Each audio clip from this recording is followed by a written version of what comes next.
Welcome, everyone, to Politically High Tech with your host, Elias. I know probably some of you, I hope you're not tired of getting new financial people. I mean, finance is such a complicated thing. And look, this is coming from different angles, so this is not repetitive garbage for those of you who are hateful of this. This is for different angles. This is planning. Yes, and there's even I did an interview with a Sally Goodman about getting some benefits like the rich. So you make a certain income, you don't need to be a millionaire to get some of those benefits. So that was a great episode. Shout out to her on that. But we're not gonna talk about Sally Goodman here. She just gets a shout out, and that's it from there. So I got a newcomer who is very financially savvy, and she could teach anyone on any age who is legally possess some monies and savings, okay? And her name is, feel free to correct me on air, Nancy Hite. Feel free to correct me. My ego is not important here. And look, she's gonna give us some tips. Even me too. Just because I'm a host, I'm just going through this journey just like you.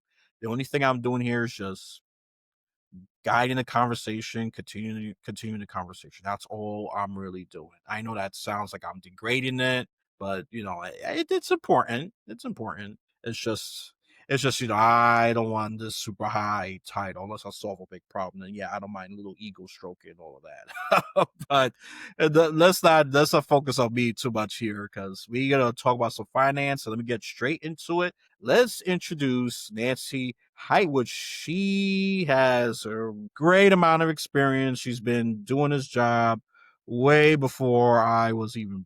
So, that's how much experience she got. So listen up, people. I know some of you like to be smart Alex, just spew your one-liners thinking you're clever. But every once in a while, and I'm going to say this as nicely as I can, shut up and listen. Just listen before you're going to just spew your mouth. You might learn something here. You just might learn something here. And I like her phrasing of KISS because I heard two different versions of it. Keep it simple, stupid, and keep it simple, silly. But that's her version. No, her version is sweetie. I heard two versions prior to that, stupid and silly. So that's her trademark. So if you copy that, I'm pretty sure you're going to get sued. But I like that. That's like the most nicest use of that acronym KISS. Okay. And you heard of it before. And it's original now because she adds sweetie in there. It's still spelled KISS. Okay. And they're stupid. And of course, they're silly. Silly's a nice version of the original one. Keep it simple, stupid. So, all right. And she's going to go through, and we're going to talk about AI as well, not just finances and all that, but and before we start, Nancy, what do you want the listeners and the viewers to know about you? Feel free to introduce yourself and brag a bit. I welcome. Well, I think the main thing is a financial person. I'm a certified financial planner and a fiduciary. Now, what does that mean for you as a consumer? Being a fiduciary means that my focus is on what your personal goals are and what you want to accomplish. And there's never one way to get there.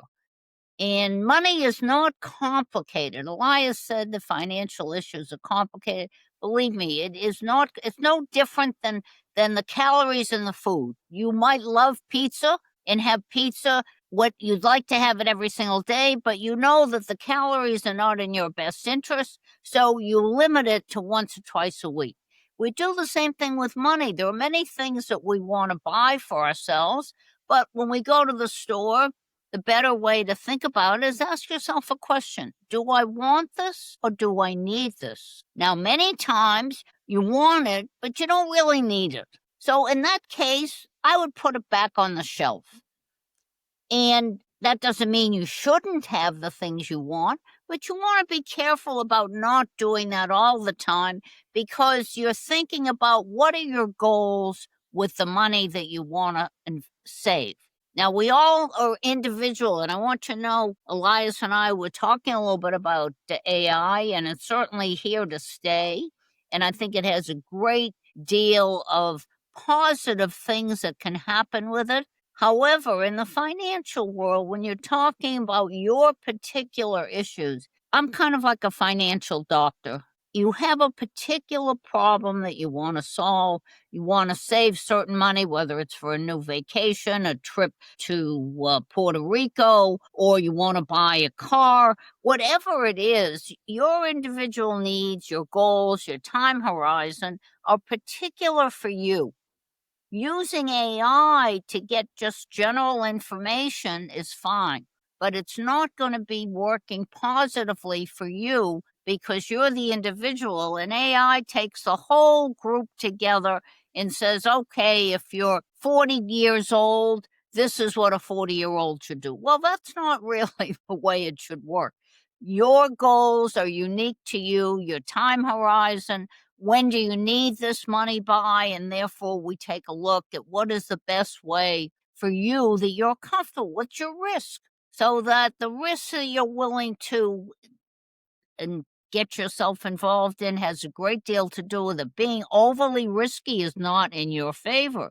And we can talk about how to set up a portfolio in a little bit. But basically, whether you're working with me or you're working with some other financial person, you want to make sure that they're at least a CFP, certified financial planner. That puts you in a position where the person is looking out for you and they're not here to just sell you a product so they can make a commission. Yeah, she's not a broker. They keep you broke. let's just let's just say that. All right, she's definitely not that. And look, a lot of us. I mean, me. I say that because I just think not many people either understand or they're ignorant or they lack clarity. I mean, I'm sure you agree with that part at least. Or, or just like you said, I love that analogy with the calories because sometimes just impulsive decisions. I want to get it. I want to get it. I want to get it. But do I need it? It's both, of course, psychological, right? So look, finance is very psychological. I had to come to grips with that. I said, oh, then this is why I think no wonder markets do stupid things and how stock markets react when something bad happens, it crashes down. Yeah, no, a lot of things financial is actually psychological and emotional. So I think that's the commonality I see right there. Feel free to correct me.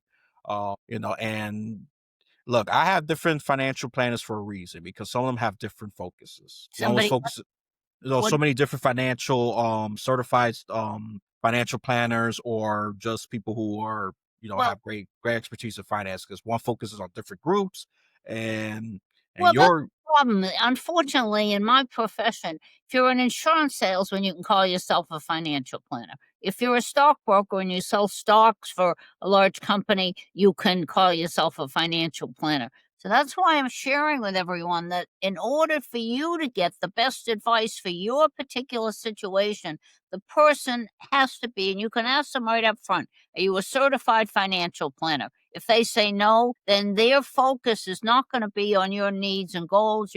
Their focus is going to be on their paycheck at the end of the month, not your paycheck. no, yep, this is why basic research does matter. CFP with a trademark in there, Yes, that's correct. that's a great way, to look at that, not just, have, moved and sold and trade $1 million worth of stocks. Well, they could be just looking out for their bottom line. Not to attack all stock people, but let's just be clear. Is what the product. I mean, there's a product I think that's incorporating some sense of AI. I think Zoom it is. It's supposed to be like a stock trading AI thing. I don't know what's your opinion of that because they're popping up or at least being popularized to some degree because I see ads for a few of stock trading apps that are using AIs and supposed to be copying someone who is smart. I don't know if that's working out or not. I didn't look into that. But that's a way we could just insert AI to the subject. Or is AI going to be ever helpful with financial planning? I know I'll say right now it's probably not the best tool for that, obviously. Well, But I think it is for the person who's on their computer all the time. Let's say they wanted to say, well, what should I be investing in? Should I be investing in mutual funds or exchange traded funds or individual stocks? Okay, so there's a kind of a broad question. You're not asking which stock should I go into or which mutual fund, because that brings it down to where your risks are and so forth. So, yes, for general information on the financial field, I think AI can be very helpful. All right. So, and also, for example, we wanted to ask, I want to retire in 10 years and I want to live in Texas or I want to live in New York. What do I need for income so that I can sustain my lifestyle? Those kind of general questions are really where AI will shine in the financial field. Most of us living in America have a what I call a domestic bias when it comes to mutual funds or stocks. We end up buying stocks or looking for stocks that are in the United States. We don't even think about any international ones because we just were brought up in the US is going to be fine. And so we want to invest in US situation. Unfortunately, if we diversify the portfolio as a CFP and an investment person, if we diversify, we can get rid of probably 60 to 70% of the negative aspects of investing in the stock market. There's equities, which are all the stocks and most of the mutual funds, but there are also bonds, and they work differently. So actually, we want to have a portfolio where when interest rates go down, the bond issues go up because they're trying to get you to understand the value of owning the bond. And the same thing when the business cycle is improved, the equities go up. So there are certain we want to have kind of a balance where we don't have all of one type, only equity. And that one of the biggest problems that people have is they work for a company, whether it be Costco or Apple, and our portfolio for investments is a lot of the stock for that particular company and we're overloaded. And that is the worst scenario to have. That doesn't mean you shouldn't have some, but after Enron went bankrupt about 10 years ago, people started to realize that even though Enron was a great company at the time, it disappeared and people just went bankrupt when the company went bankrupt. So 10% of your portfolio in your company stock that you love and you work for is fine. But having more than that really puts your investments at a risk because the amount that it will go down when the stock goes down is really a problem for you thinking about putting money together in the future. So that's another reason. And a stockbroker necessarily who's not a certified financial planner, they're not focused in on that. They're just focused in on the stock that you're interested in buying or the one they want to sell to you. And that's not necessarily having anything to do with your goals, your time frame, or whatever. So let me just give you one little tidbit that I do personally when it comes to buying a new car, because if you're in New York, you may not be driving in general, but if you're listening from some other state, I always buy a car that's coming off a 3-year lease. There are people that only want to own a new car off the showroom floor. So they're paying at least 40% more than I'm going to pay for the same car. And if you're willing to drive a car with 10 or 12,000 miles at the start, so it's broken in, the dealer will shine it up. You'll think it's brand new and you'll save 30 or 40%. And not only that, you can pick any model, any color, everything is available if you're willing to not have the one from the showroom. So think about that. It's just one little tidbit as a way to have money available for other things because automobiles, no matter which type of model you want, 2-door, 4-door, a larger one, they're very costly at this point. Right. I mean, the only thing I like to add for New York is if you're, of course, in the five boroughs, you don't need a car. But if you're in Long Island or deep upstate New York, yeah, a car is a lot more necessary. So Yeah. it affects New Yorkers. Just some regions, not as much. You talk about the Big Apple, having a car is more of a detriment because you're just stuck in traffic. You got to deal with crazy people. Like this is a New Yorker speaking here. I'm just being brutally honest. And somebody just run out of nowhere to have a super Well, reflexes to stop the darn thing. And look, and I'm not gonna get into all the drama, but no, you get the idea, people. because after the woman who was injured on the train recently, we don't want to go down that road. So that's a different issue. We're not going to go into that at this point. But we're just talking about money. It is not. Think about your money as calories for your investments. All right. Just as we talked about pizza, that's fine. But you need to have something to balance it, like we're talking about stocks and bonds. So if you're going to be eating pizza all the time, then maybe you need to join a gym so you can do some extra cardio and do some running and wear off the calories. You can't just keep eating the sundaes and the cookies and all the things and we all love these things. Doesn't mean you shouldn't have them. And one of the other things I do when I'm worrying about the calories is I put my dinner on a smaller plate. So it looks filled. And if I need to have a little bit extra after I finish what's on the smaller plate, that's okay. But when we put it on a big dinner plate, it never seems to get filled up. There's always space. Okay. Unfortunately. So let's try to think about money in that direction. And as I said, we want to try to keep it simple, sweetie. Now, we can spend a little bit of time talking about the different kind of retirement accounts for those of you that are Uh, saving for that. Go. So, All I'm gonna say is just go ahead. Feel free to talk because this is what they're here for. well, one of the things that I want to ask all of you, and you can answer the question, is the IRS your favorite charity? And that's a comment section activity. You can put it down in the comments, especially when it goes to YouTube or even Rumble. That's a answer that. Join in and join the conversation. I mean, I got my opinions. I mean, if you Right. want to hear that, I'm just gonna say briefly, no. No, well, nobody's, no matter what side, this is not a political question. I don't care what side of the political fence you're on. There isn't anybody who thinks that the government spends our money wisely. And the money that you give to the IRS goes into the Treasury. And as a result of that, we can't control how Congress decides to spend the money, but we certainly can control how much we give them. And many of you out there who are investing in your retirement accounts don't even think you have a choice.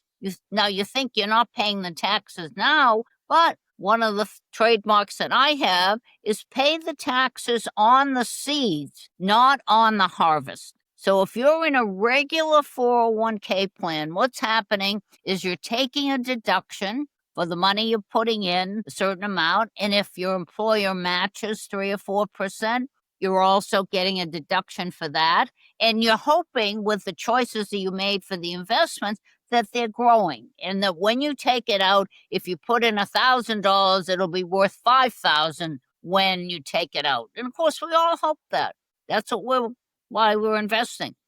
The only problem with that is you have a choice. You could pay taxes on the $1,000 that you put in, which I call the seeds. And if you choose not to, you'll pay taxes on the 5,000. Now, somebody has given you a scenario that when you retire, your taxes will be lower. Please don't believe everything that you read. That is not true. Most of the time, you pay more taxes because you have no deductions by the time you retire. You hope your mortgage is paid off, your kids are out of school, you don't have any deduction. Now, the government has said they're going to not have taxes on Social Security. Let's see whether that goes through and whether that stays in place. But let's assume that you are going to have taxes because the required minimum distribution from your retirement account, you will definitely have to pay income tax on. So the question you want to ask yourself, would I rather pay taxes on the $1,000 I'm putting in now or wait and pay the taxes on 5,000? I don't think we have any listeners that would want to pay taxes on 5,000 if they could get away with paying taxes on one. I mean, it doesn't take a math genius to figure that one out. Right? I pay taxes on 1,000, just get it over with, and it's gonna be, this is what I believe, and feel free to correct me here. I believe suffer a little bit now, so long term things get better. That's what it sounds like to me right there. So it's just waiting for it to grow, and then you pay the tax, which could be far more Well, if you go into exuberant. a Roth, which all the accounts do not, all your retirement accounts don't offer a Roth plan. And I've written a letter to the president asking him and the Treasury Secretary and a couple of senators, asking them to pass a law that says all retirement plans in the United States, whether it's a 403B or a 401k or a pension or a 457 plan, no matter what you have, that there is a Roth option for you to have access to so that you can pay the taxes now It'll grow tax deferred, and when you take it out, it'll be tax free. Now, is there anyone in our audience who does not like tax free money? I don't think so. I personally love tax free money. All right. So, and I'm in the field. So if I can, and I have a Roth account, I think it's one of the unused items in our financial world to help us save and also to have it grow tax deferred and we get it tax free. And there are also other benefits to a Roth. You can take some of the money out before you're 59 and a half. If you want to put a down payment on a house, you can borrow some money. There's no penalty for doing that. You can't do that in a regular 401k. And it's not, I don't care whether you're with Vanguard or Fidelity or Nation, it doesn't matter who's running it. Think about it this way. You own let me compare it to an automobile, and you need tires for your automobile. So you go to the tire store, and the person selling you the tires doesn't care whether it's a Mercedes or a Volkswagen. As long as you buy 4 tires, he's a happy camper. He's going to make money. The same thing is true in your 401k or investment. No matter who's running it, they don't care whether you use the Roth or the regular. That's your personal choice. As long as you have an account, Fidelity, Vanguard, Nationwide, John Hancock, it doesn't matter who it is, they're making money. So we want to set it up so that you know enough to make the proper decisions for you. And many of you have a Roth option, but you're not using it because you don't know how to use it. So that would be another reason maybe for you to get in touch with me. There's certainly no cost to ask me questions and talk to me. So that you can do even after this broadcast that we're having. And Elias will have my information to share with you.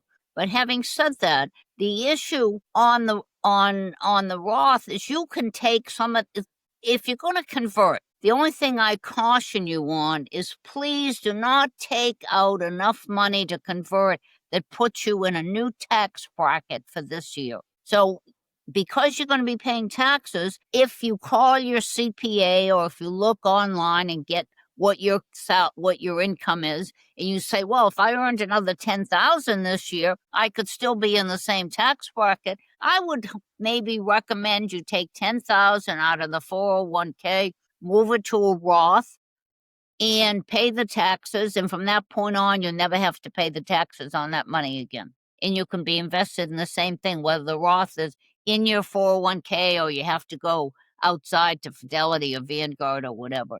So think about, that's why I asked the question, is the IRS your favorite charity? Because if it isn't, your regular account is really about 20% going to be going to the IRS in taxes. And I think you have other charities you would rather use than the IRS. So think about that and sleep on it and think about how it might benefit you in the long run. Listeners and viewers, all you listening here, she is simplifying finance. I might as well just title it that. Finance is Simplified by Nancy Hite. Okay. I'm learning here. I mean, I do have a Roth account. Thank goodness. Pat my head a little bit. So that's something I did right, at least, because I did study and research it. But the problem is it's not talked about. It's not advised. It's not shared of. I'm sure if this information was shared more publicly, then I'm sure more people would have made that decision. But what we have is an analysis when I sent the letter to the president. And I said, one of the things that would help, I said, if the people had access to a Roth, if 10% of the people that have retirement accounts took the money and put 10% of the people put it in a Roth, it would bring billions into the treasury. Now, anything that goes to the treasury reduces the deficit. So no matter what side of the political aisle you're sitting on, everyone's talking about the deficit being a problem. Well, yes, it's a problem, but this would automatically bring money into the treasury to reduce the deficit from now until forever. Now, again, it's your choice, but you'll be paying less taxes with it, and it grows tax deferred. And what can be better than tax-free money? But nobody has shared that with you, it doesn't matter who's running the account. and it's not for human resources. When you got hired by this company, you went in, filled out a paper, and they said, "Do you want the 401k?" And you said, "Oh, yes, I want to save." And the company's going to match. And they checked the box and went on to the next question. It's not their job to educate you. Yes, it's difficult to get the information when you don't know what to ask for. I feel that way about AI right now. I don't have enough information to be able to use it effectively. And I'm trying to find out, where do I go to find out what is the best way to use it in my particular field. So I understand the problem you have. And of course, it's a little time consuming, and we don't always have, our lives are busy today between one thing and another, working and taking care of everything else in our life. And so we don't always have time to go and find the information that we'd like to have. So just know that I'm here for you when we're talking about this subject if you want to know more information. No obligation to talk to me, no commitment, just information. Come on. Right there, free little free advice consultation right there, people. Come on. Well, her link to her website and her link that will be in the description of the episode. So that's your way you could contact her, especially when this is released to the public. So I mean, what I was gonna say, sure. I do got an interesting question though. That sadly, I'm still thinking about the government shutdown and some of its lingering impacts. I think you're saying, are you still giving, I think, some free sessions to those who's been impacted by the layoffs and the government shutdown? Because I saw Yes, that I part. offered free advice to anyone who was affected by the layoff in the army or anything else that was working for the government that had a problem financially because of the layoffs and not getting salary. So as we know, there were many areas where people were not paid, and so I did offer, and that was on my website also. So that I just figure we have to try to help each other. And one of the things that's happened with cell phones and all, that we're not communicating personally with each other. With texting, we're sending emails, and that because it's easier and quicker, but we're losing the camaraderie, we're losing the friendships. It's really important, I think, in today's world to continue to have those kind of relationships. Can't just be through texting and emails. We have to have more than that. And that's why when I'm working with people, I frequently either, if I can, I'll visit them in their home. They can come to my office, or we'll do a Zoom meeting so that we can. There are the method that you say things or question, I want to make sure that you understand what we're talking about. For example, in the investment world, we've got individual stocks, we've got individual bonds, we have mutual funds, and we have things called exchange traded funds. Now, many people have heard that word, but they don't know what they are. So it's important to understand what it is that we're investing in and why diversification is such an important aspect of your investment portfolio to protect you from the downturns in the market. Now, the Fed has been lowering interest rates, so the bond situation has been improving. Now, if the business community improves, then the equities and the mutual funds or the exchange traded funds will go up. So we have a balance in our portfolio where we're not going to be sideswiped one way or another. That yes, volatility, as I have another trademark, volatility is the DNA of the market. It is not about if, it's about when. And this has been going on forever. So we need to we certainly have seen plenty of volatility the last week or so. I was whiplashed. I mean, I opened the computer in the morning and the market is up 600 points. And before I know it, the day is over and it's down 450. So there's all kinds of issues. Okay. And so we need to be aware that if you're 5'8", that's what you are. You're not going to be 6'3". And the same thing with the market. Your DNA says you're going to be 5'8", or you're going to be 4.10. You're not going to be any different. Now, what you weigh, this is really important to your financial health. And we'll talk about that in a minute. But not only am I concerned about your financial health, I'm concerned about your physical health. Because what good is it to have $1 million worth of money and you can't do anything because you're not physically capable of doing it or mentally capable. And we've seen by past people in the White House that having mental issues doesn't mean you die from that.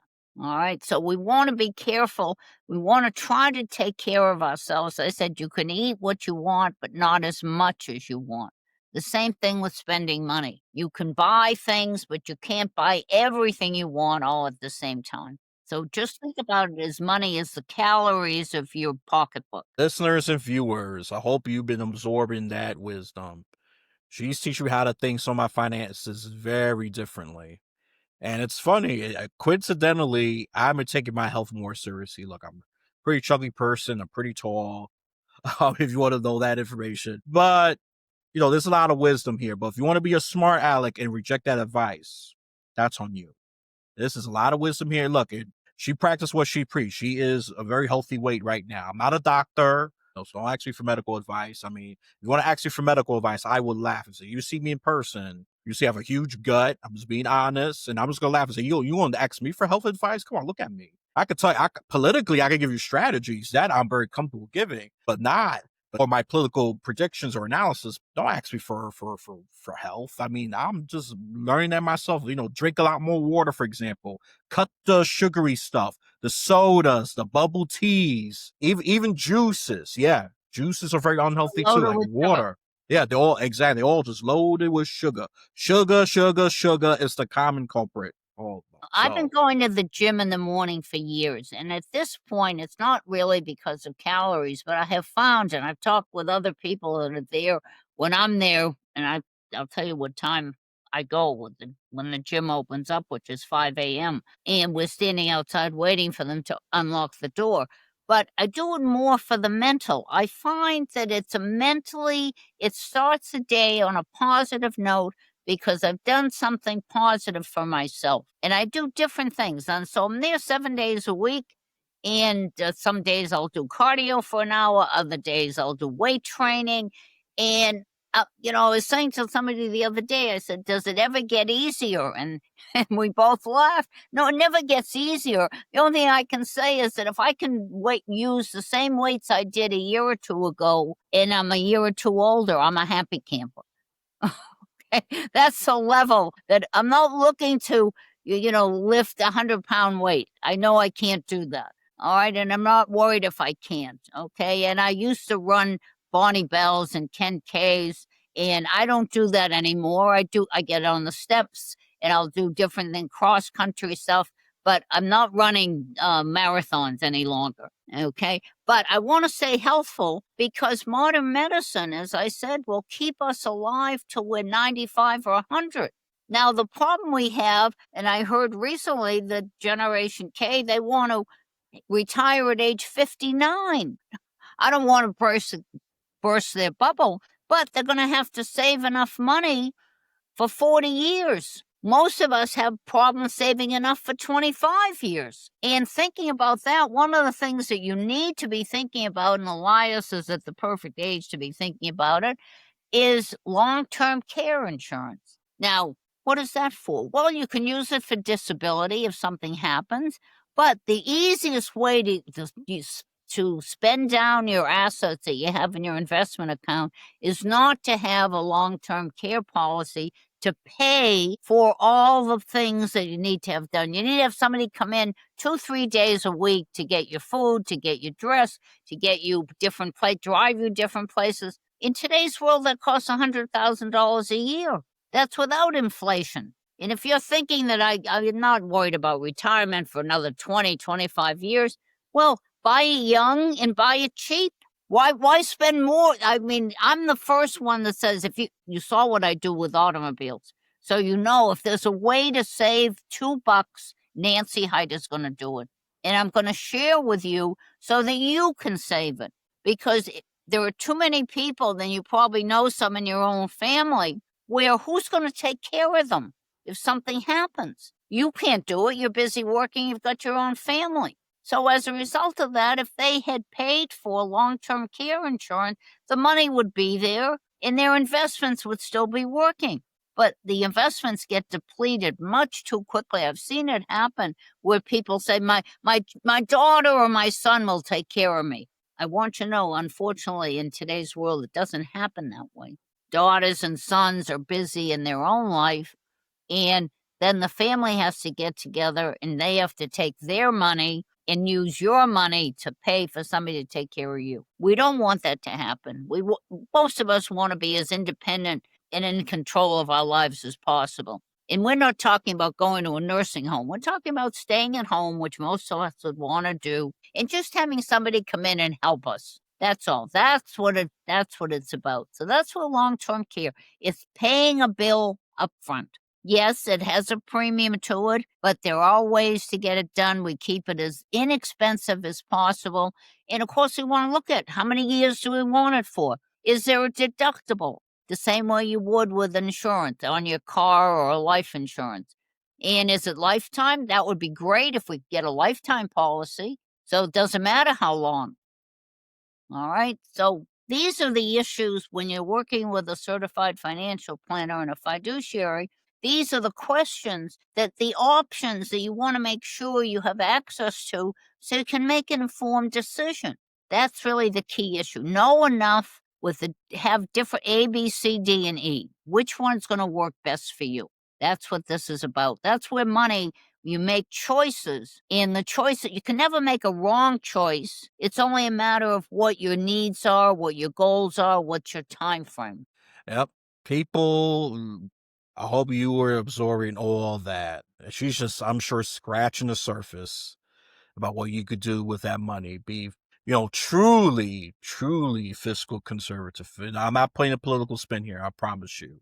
But this is like real fiscal conservatism for life. Not, not Republican. I know you like to mix that up, but we're not talking about that. Even though if you want to, I don't really care that much. But just take what she is saying. At least try it out.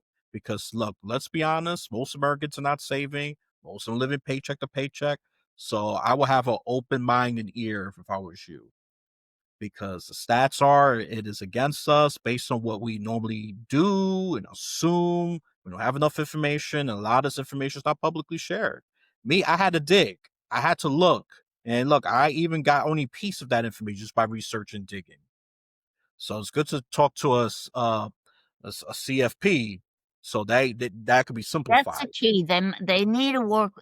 Many people think they don't have a financial doctor who's a CFP. They're saving money. In the long run, it's costing them more money because they're not doing the right thing with the money they have. And it's not their fault. There isn't enough talked about it. As I said, in my profession, not CFPs, but anyone who sells anything that's insurance or financial, they call themselves a financial planner. And for some reason, that's acceptable. Maybe it shouldn't be. A nurse cannot call herself a doctor. Okay. There are certain rules that you can do and that you can't do. All right. So we need to be aware of what is important for us and how do we get there with the least amount of moguls that we're all, I mean, I don't know if any of you are skiers. I used to ski when I lived in Massachusetts. I'd go to Vermont or Maine when the snows hit, but we would always hit a mogul someplace, and we don't want to hit a financial mogul. We'd like to see a flag that says, here's the mogul, go around it and go down the hill so you get there safely, so you don't get hurt. And that's why I say KASS, keep it simple, sweetie. This is not brain surgery. You can do this. It's just a matter of making it a priority. And if your money isn't a priority for you, I don't know what is, because we're Right. all working for a reason.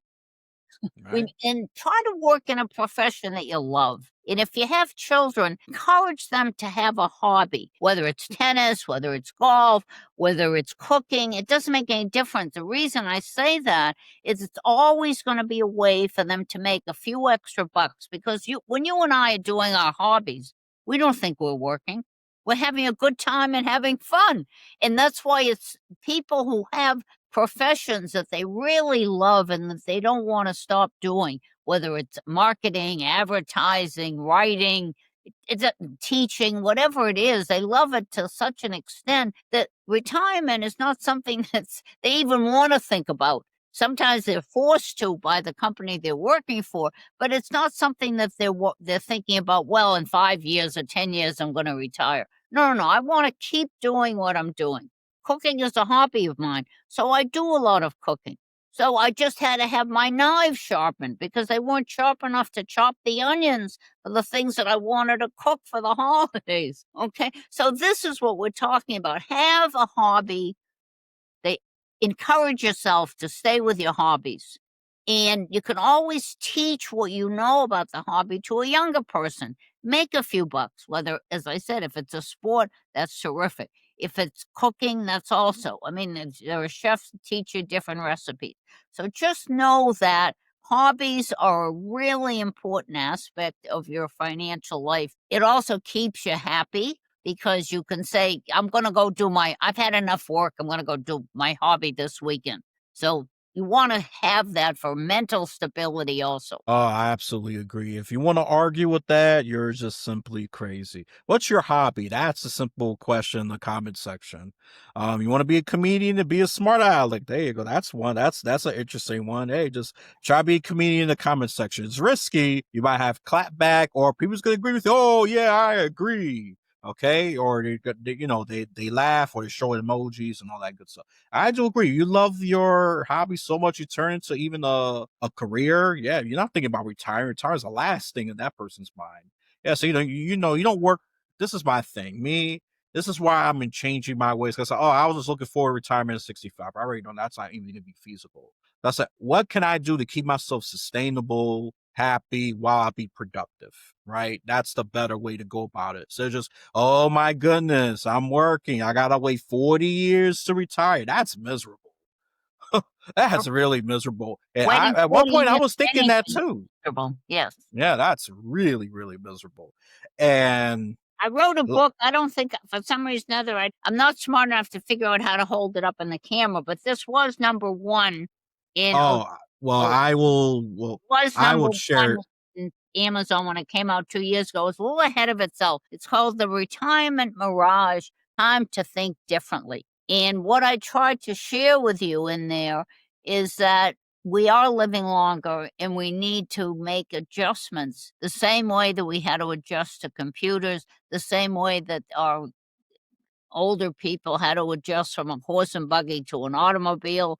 Then we had to go from an automobile to an airplane. We all have to adjust as technology changes. And as we're living longer, we have to adjust our idea of retirement. As I said, if you love what you do, you're never thinking of retirement. You're saying, how much long? I want to do this forever. I want to share this. I want other people to understand how wonderful it is. That's kind of the way I am in what I do. I love what I do. I want to keep doing it forever, and I want to help as many people as I can. Yep. I mean, if you want to see the picture of her book, click at her LinkedIn profile. You'll see it the banner. You're not gonna see it on this episode, Yeah, but if you click at her LinkedIn profile, the banner, you're gonna see the put picture it of the on my book. profile. It looks like a vacation photo book. That's what it looks like with a nice light blue background. Oh, wait a minute. Yeah, see Mirage. Yeah, it looked like a nice beach where you can retire. That's Yeah, the book it's on cover. my webpage, the Strategic Wealth Advisor. You can pick that up. Background. Retirement Mirage, Time to Think Differently. It was number 1 when it came out on Amazon because it was kind of a little bit ahead of itself. It was talking about the problems that we're gonna be facing living longer and how we're going to financially account for that. And as I said, it's great. We know nobody wants to, be underground, let's put it that way. Everybody Uh, wants to there's always one more thing we wanna get done. right.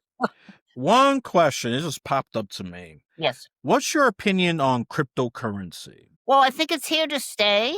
I think the problem we're gonna have with it is the regulation, and just like everything else, we can't have every state. We're gonna have to have a federal regulation, which will probably have to be international because people are using it for currency, and at this point, still the US dollar is the number 1 currency. So, yes, I think it's here to stay the same way I think AI is here to stay, and it's gonna make a change in how things are done. All right. So Look, listen, this has been a great episode. Before I wrap it up and just do the shameless plug-in for Nancy and myself, I always do guests first most of the time. So anything else you want to add before we wrap this up? This has been great. If anyone has any questions and they can share them with you, Elias, I'll be happy to answer them on the screen without using any particular name, just answering just general financial questions. It could be their specific issues, but we're not going to say who it is. Oh no, no, absolutely. Well, I will be notifying your assistance with that, especially if they got a comment about it. I'm just gonna give the link either to the YouTube, the Rumble, or yeah, but those are ones where I'm gonna be capturing the comments. Really, no, your comments matter, people. I know sometimes I can be a smart aleck and say some things, but your comments do matter. Engagement matters, and give a like, share, that kind of thing. I'm not gonna do my shameless plug-in right away because I always do guests first, but that really matters. This will increase the spread of the video, okay? And that matters. This is democratic for the most part. These sites, they like people engage with comments and likes, even dislikes to some degree. If you send me a question on my email, and Hite at the Strategic Wealth Advisor, just mention that you listen to Elias's podcast and Yep. you had a question. As I said, there's no obligation, and the question will be in no. You're not required to do anything. You can ask it in general, or if it's a spouse or a family member that you want to ask about, everything will be confidential. So don't worry about that. I'll answer on the email that you send me, and then you can share it with whoever you want. And if Yeah, you that's want a to sec. talk, that's fine. We can Right. talk. Yeah, that's a second way, especially that's good for confidential questions. Don't put that in the comment section because comment section is public. If you have just like a general question, like what's a Roth Right. Yeah. IRA, that's fine. That's public. But if you got something very personal, just contact Nancy Hite through the email, Yeah. which is Yeah. highly recommended. No, I Or am a strong believer in the Roth because I think in the long run, as I said, you're going to be saving money. Now look, if you're making $200,000 a year, you may not want to use the Roth, but the matching that your company has, you may want to put that in the Roth. But I would recommend that by the time you think about retiring, that most of the money you should have paid the taxes on so that you get tax-free money. Now, also, one other point that I'm having some very interesting results with is if you have a mortgage on your home, there is a way to insure that. And when you finish the mortgage 10, 20 years down the line, all the money you paid for the insurance comes back to you tax free. So let's say it costs you $50 a month to buy the insurance, and over 20 years you spend 10,000 bucks. I'm just using numbers off the top of my head. The company that you had insured with gives you back the $10,000, and that money is tax free. The return of the premium. So if that's something that's of interest to you, certainly contact me.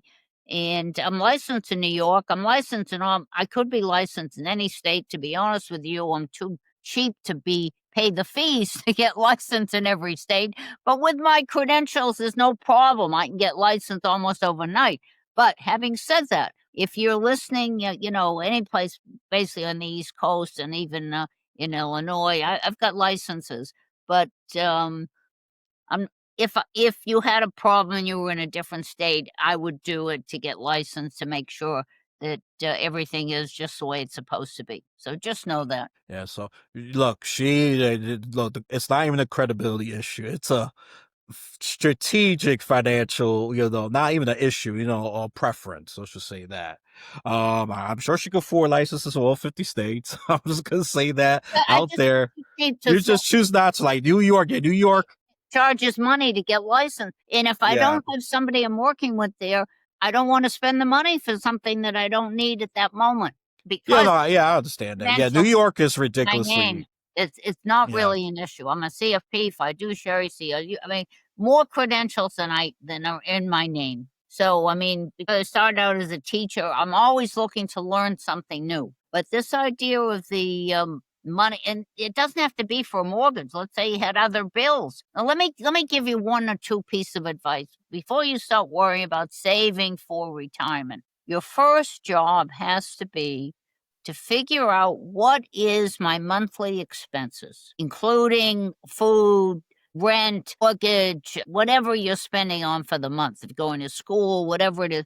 Take that number, multiply it times 3, and that amount of money has to be sitting in a very liquid account, bank account, whatever, and it's only there for emergencies. It's not there for you to borrow to go on a trip or to borrow for something else, to buy something you want. It's there so that if anything happens to you and you can't work, that you have enough money to support yourself for at least 3 months. This is a very, very key issue. And if you're in a relationship with a husband and wife, both of you need to sit down and figure out what the number is. And if you have children and so forth, then the number gets higher.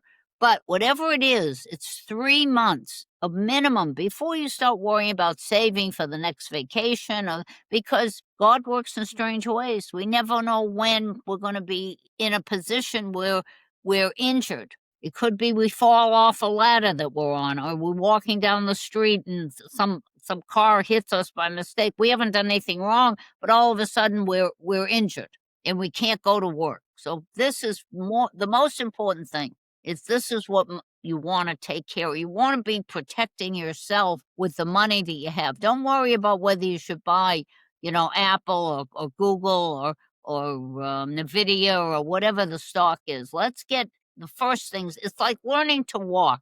Right now you're crawling. When you start walking, you're probably going to fall down a little bit. That's okay. We expect you to. Falling down helps you learn that you have to be a little more careful. The same thing is true with your money. It's not brain surgery. Take it easy, one step at a time. It is not difficult. It's just that nobody has made it easy for you. And it is easy. I don't know why that is. They don't teach you about money in school. They could start in 2nd grade, but they don't do anything about it. So what can I say? So I'm here to help you and anyone in your family who needs help. Man, I could give a personal story about how I learned money by my mom when I was 7. I started to get some basic ideas of that. No, you're right. You teach, and I teach my nieces and nephews money. They were picking up concepts quick. I said, wait a minute, why does that be taught? I said, money is very important. And I said, even in times I struggle with this, I know I got to share whatever knowledge I got, even though it was a little fragmented at the time, but I just shared whatever I have. I said, listen, this is what you're going to pay. This is your taxes, and it's take by certain percentages. And I just say, I did a simple 10% version of the tax so you could just know how much it gets deducted to make it real simple. But you don't have to do what I do, but I do. But I was sharing financial knowledge because look, I'm not a financial expert. I'm more of a history, political buff. But at the same time, I just know, look, finance is going to impact you rather love it or not. And, she's making it simple. I got to say, I'm really thinking finances really differently. It could be strategic, it could be simple, as long as, you prioritize it, just like your health. And sure, without your health, there's no point. You could be an obese millionaire, have all that wealth, but you could be dying. Who are you going to give that money to? It's going to pass down somewhere. Well, we didn't talk anything about the changes that are taking place. There is one change for those of you that are doing catch-ups on your 401k, and this will be the last thing that I mentioned because there's so many little tidbits, but they haven't been publicized yet. But in January 2026, if you're doing a catch-up on your 401k because you didn't put in enough money and you're allowed to put in more, that catch-up money now has to go into a Roth account, which means you're going to have to pay taxes on it. This is an IRS rule. The IRS is looking for tax money to reduce the deficit. So they passed this idea of Roth. So they took a little bit of my idea and said, okay, for the catch-up, you're going to have to do a Roth. So some of you do not know that at this point, and you're planning to do the catch-up. So just do the computation. Can you afford to pay the taxes, or will it put you in a new tax bracket if you do the catch-up? So maybe you have to wait to do it, or maybe you have to not put money in. Sometimes the amount of money you put into the 401k limits what you can contribute to a Roth or another account. So we need a little more information, but that particular law has been passed. It's been signed. It's the only way. Look, I'm on your side. I think that Congress should not have When they got rid of pensions, they should have gotten rid of pensions in Congress also. Whatever they do for us citizens, they should be part of that. This should not be a two-step scenario depending upon what your profession is, whether you're a politician in Congress or whether you're a hardworking individual. I just give you a little bit of, things that I'm not happy with. Okay, but we have to work around it. So that's what we're here for, working around it. Eventually, I think well, maybe it's just a hope that whatever they pass for us citizens that is not, we're not in Congress, will have to apply to them. So they should no longer have pensions, as far as I'm concerned. I agree 1,000%. I can't agree.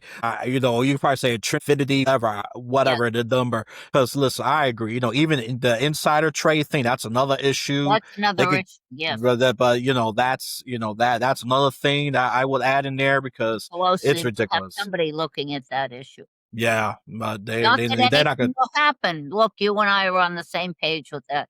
But, they do all kinds of investigations, and that doesn't mean anything comes of it. But that's the way it is. Yeah, that's unfortunate. But we got to work around with, just deal with it. Yeah. Well, Like that's I what would. we wanna do what's best for you. That's why AI will really not have the input into the individual retirement focus or savings focus, because each one of you that is listening today is in a different place, you're at a different age, there are different things that are important, you have different goals. So your investments should be based on what your goals are, what your risks are, making sure that we've covered all the things that are important to you, not to your sister, not for your brother, not for your next door neighbor. Everyone is unique. And you relish that in the rest of your life, that you're different than the guy sitting next to you or the girl sitting next to you in the class. Okay. You do things that they don't do, and you're happy you can do them. The same thing is true with your money. It isn't, AI cannot solve that problem. It isn't made to. It's made for generalization. And it's great for that, and I think we should use it, but it's not for the personal issue. And that's what a human intervention is definitely needed for sure. Yep. I mean, look, people, I hope you're really enjoying this because this has been a great episode. A lot of value has been jam packed into this, just to put it nicely. And it's good. It's good because listen, just give her support. You want to get deeper into your financial plan or do a major reform, you know who to contact. Get Look us no more. Stop looking around. We got an answer right there. Yeah, Nancy Hite, okay? The link to her website and what she offers, and the link is right there. Don't do any more research. Just check there, okay? And look, she's already giving if a everything is plethora the of way you great want stuff. it and everything is perfect, I will let you know that. All right. If you've done everything that you've said you wanted and your goals are set and you have everything you need, I will let you know you're one of the few, but you've done it, and that's terrific. And many of you, as I said, are doing it yourself to save a few bucks. You're not. You're costing you more. So won't cost you anything to talk with me. So All right. Let me let you contact There's her. never an end to what we can share and Yeah, oh yeah, for things. sure. So let me just do the wrap up. Remember, just contact her. Her information, her website, and LinkedIn will be in the description. So let me do my podcast shameless plug-in.